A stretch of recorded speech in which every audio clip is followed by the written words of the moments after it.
शुरुआती जिहड़ा तुसीं तस्वीरां देखियां होणगियां टैक्नीकल वजह दसी जा रही है कि कोई आ सकती है। तुसीं थोड़ा इस बारे एक्सप्लेन कर सकते हो कि की कुछ अजिहे हादसियां दे दौरान मुख्य तौर पर कारण रहिंदे ने?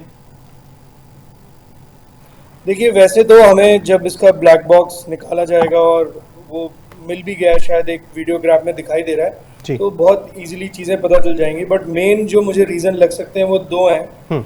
एक है कि किसी वजह से ये एयरक्राफ्ट बहुत पावरफुल है, इसके दो इंजन हैं। कोई बहुत सारी चीज़ें हो सकती है जिसमें एक इंजन फेल हो सकता है, लेकिन दोनों का एक साथ फेल होना बहुत ही नावाजिब है। ठीक है। लेकिन ऐसा नहीं है कि ये पहला हुआ नहीं है।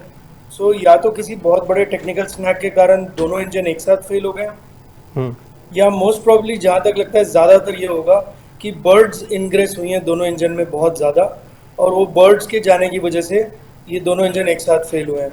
बिकॉज आप देखोगे एयरक्राफ्ट इनिशियली टेक ऑफ ठीक कर रहा है, लेकिन फिर सडनली कुछ थल्ले जाना शुरू हो जाता उस वीडियो में बहुत, हाँ, वो सडनली नीचे जाना शुरू हो जाते हैं और पायलट धीरे धीरे नोज भी ऊपर करने की कोशिश कर रहा है कि कहीं उसको थोड़ा सा वो क्लाइम दे पाए, लेकिन वो नहीं हो पाता है। और जो कैप्टन है सुमित सब्रवाल, उनका बहुत ज़्यादा एक्सपीरियंस था, इस जहाज़ पे भी बहुत ज़्यादा एक्सपीरियंस था।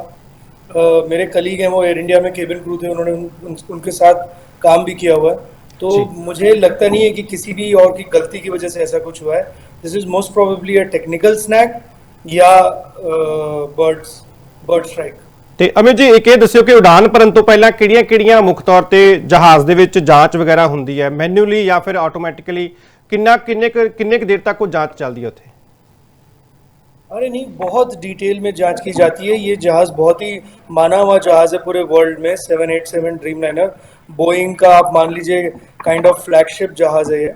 और इसकी जो टेक्निकल इंस्पेक्शंस और टीम्स होती हैं, मतलब they are extremely professional, they do a very good job. So it is very very unlikely कि किसी मेंटेनेंस प्रोसीजर के लैब्स की वजह से ये ऐसा हादसा हुआ है। और जैसा आपने पूछा एग्जैक्टली कितने देर के लिए, तो जितने भी इस एयरक्राफ्ट का ब्रेक होता है, कम से कम अगर हम इसकी जो शेड्यूल्ड सर्विसिंग हर 25, 50, 100 घंटों पे होती है, उसको अगर ना भी रखें और दो उड़ानों के बीच में रखें, तो कम से कम 1 घंटे की पूरी जांच इस जहाज की जाती है टेक्नीशियंस के द्वारा सरसरी निगाह पे कि चीज़ें सब ठीक ठाक काम कर रही हैं या नहीं काम कर रही हैं। So I don't think so this is something to do with maintenance practices.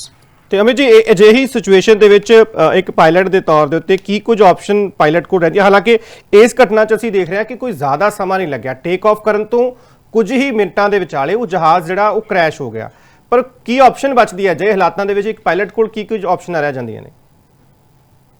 देखिए, सबसे बड़ी चीज ऐसे समय में पायलट के हाथ में होनी चाहिए हाइट।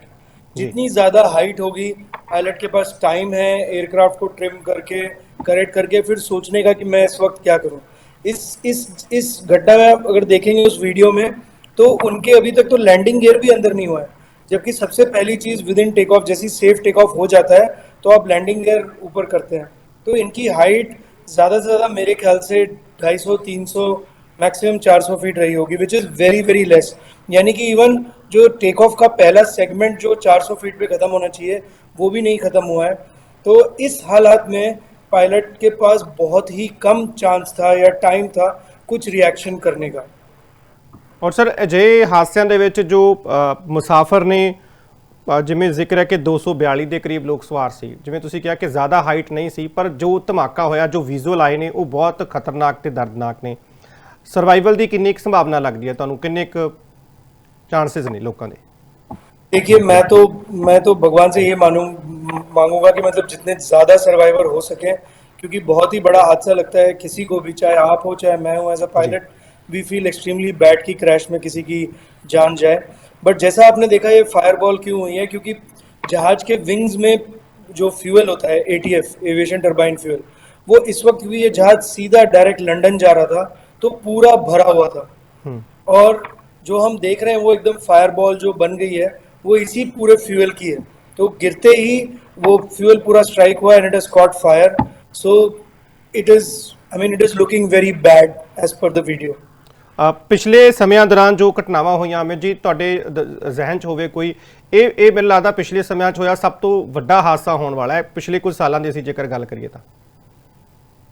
जी मतलब 2024 में भी शुरू में जनवरी फरवरी में और 2025 में भी समहाउ थोड़े से हादसे बड़े से हुए थे। जैसे इस साल आपको याद होगा जेजू एयर का क्रैश जो कोरिया में हुआ था, जी। इंचियोन की एयरपोर्ट पे सामने।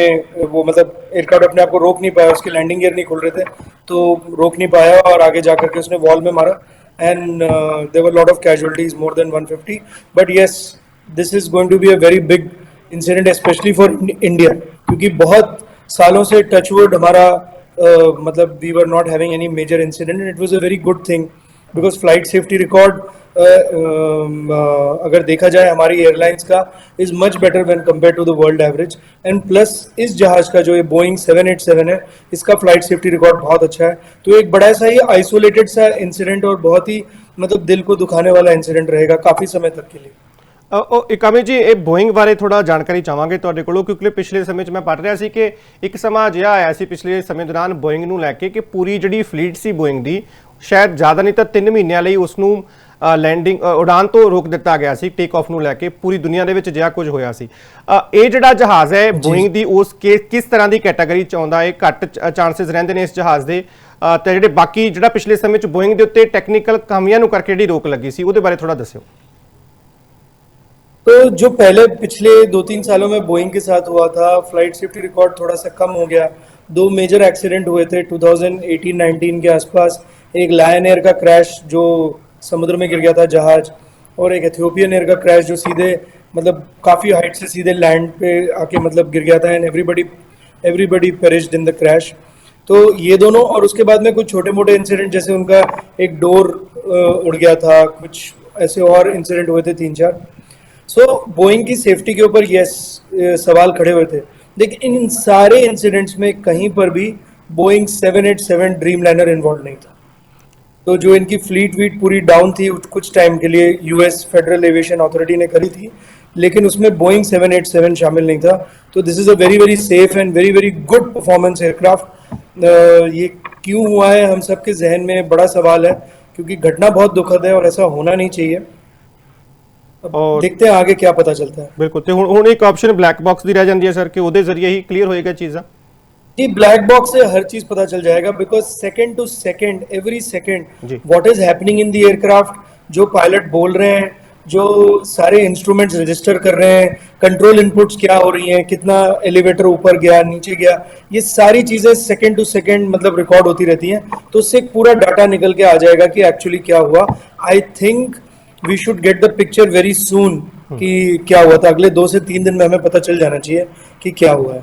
ਠੀਕ ਹੈ ਸਰ, ਇੱਕ ਆਖਰੀ ਸਵਾਲ। ਇੱਕ ਤੁਸੀਂ ਪੰਛੀਆਂ ਦਾ ਜ਼ਿਕਰ ਕੀਤਾ ਸੀ ਕਿ ਅਜਿਹਾ ਹੋ ਸਕਦਾ ਕਿ ਪੰਛੀਆਂ ਦੀ ਕੋਈ ਜਿਹੜਾ ਫਲੀਟ ਅੱਗੇ ਆ ਗਿਆ ਹੋਵੇ ਤੇ ਦੋਵੇਂ ਇੰਜਣ ਇੱਕੋ ਸਮੇਂ, ਜੇ ਮੰਨ ਲਓ ਇਹਦੇ ਵਿੱਚ ਕੋਈ ਇੱਕ ਜਹਾਜ਼ ਦਾ ਇੰਜਣ ਵੀ ਫੇਲ ਹੁੰਦਾ ਤਾਂ ਸਰਵਾਈਵਲ ਦੇ ਚਾਂਸ ਸੀ ਇਹਦੇ ਵਿੱਚ, ਜੇ ਇੱਕ ਇੰਜਣ ਫੇਲ ਹੋਇਆ ਹੁੰਦਾ ਸਰ? जी, पूरे कैलकुलेशंस ऐसे ही होते हैं जिसमें कि आप अगर आपका टेक ऑफ पे अगर एक इंजन फेल हो जाए तो आप आराम से दूसरे इंजन के साथ में लैंड करा सकते हैं। ना उससे ज़्यादा लोड किया जाता है कभी, उससे ज़्यादा हम सारे कैलकुलेशंस ऐसे करके रखते हैं। और ये भी पता होता है कि अगर टेक ऑफ पे इंजन फेल होगा तो क्या प्रोसीजर करके हमने वापस आके लैंड करना है। तो everything is known and calculated. ये ऐसा, जैसे मैंने बोला कि बहुत कम हुआ है, लेकिन ऐसा हुआ है पहले जिसमें कि दोनों इंजन एक साथ फेल हो गए जी। इस सूरत में पायलट के पास कोई पावर नहीं बचता कुछ करने के लिए। एयरक्राफ्ट फुल्ली लोडेड है, मतलब there is no glide remaining in this case because safe take off जब तक मिनिमम 1500 फीट तक नहीं पहुंच जाता जहाज, तब तक सेफ टेक ऑफ नहीं माना जाता है कंप्लीटली। लेकिन इस केस में तो जैसे मैंने बताया आपको 300 से 400 फीट मैक्सिमम हाइट पहुंची होगी एयरक्राफ्ट की। ਤੋ ਇਹ ਇੱਕ ਮੇਰਾ ਆਖਰੀ ਸਵਾਲ ਹੈ ਜੀ ਕਿ ਕਿੰਨਾ ਕੁ ਸਮਾਂ ਤੁਹਾਨੂੰ ਲੱਗਦਾ ਹੈ ਕਿ ਹੁਣ ਅਸੀਂ ਜਦੋਂ ਇਸ ਹਾਦਸੇ ਬਾਰੇ ਇੱਕ ਅਸਲ ਤਸਵੀਰ ਜਿਹੜੀ ਆ ਉਹ ਦੇਸ਼ ਦੇ ਲੋਕਾਂ ਸਾਹਮਣੇ ਆ ਸਕੇਗੀ? ਹਫਤਾ, 10 ਦਿਨ, 1 ਮਹੀਨਾ, 2 ਮਹੀਨੇ? देखिए, ब्लैक बॉक्स की फाइंडिंग्स तो आई एम श्योर बहुत जल्दी निकलनी शुरू हो जाएंगी। जैसे मैंने कहा कि कम से कम 3 मैक्सिमम 4 दिन में हमें प्रिलिमिनरी पता चल जाएगा, क्योंकि एक प्रिलिमिनरी रिपोर्ट फाइल होती है, वो जल्दी करनी पड़ती है। लेकिन उसके बाद में एक्सीडेंट इन्वेस्टिगेशन बोर्ड फिर अपना टाइम लगाएगा। जो फाइनल फाइंडिंग्स डिटेल में निकल के आएंगी उसमें टाइम लग सकता है, समय लग सकता है, 5 से 6 महीने भी लग सकते हैं। लेकिन जो इनिशियल प्रिलिमिनरी फाइंडिंग है वो 72 आवर्स, मतलब आप मान लीजिए 3 से 4 दिन में हमें मेन कॉज तो इसकी पता चल जानी चाहिए। Kidney fail, liver fail, cancer या हार्ट की प्रॉब्लम, ये वो बड़ी बड़ी बीमारियां हैं जिसमें इंसान का लाखों रुपए खर्च हो जाता है और कुछ भी हाथ नहीं लगता। तो आयुर्वेद को अपनाओ, बीमारी की जड़ पर काम करो। 73504 73504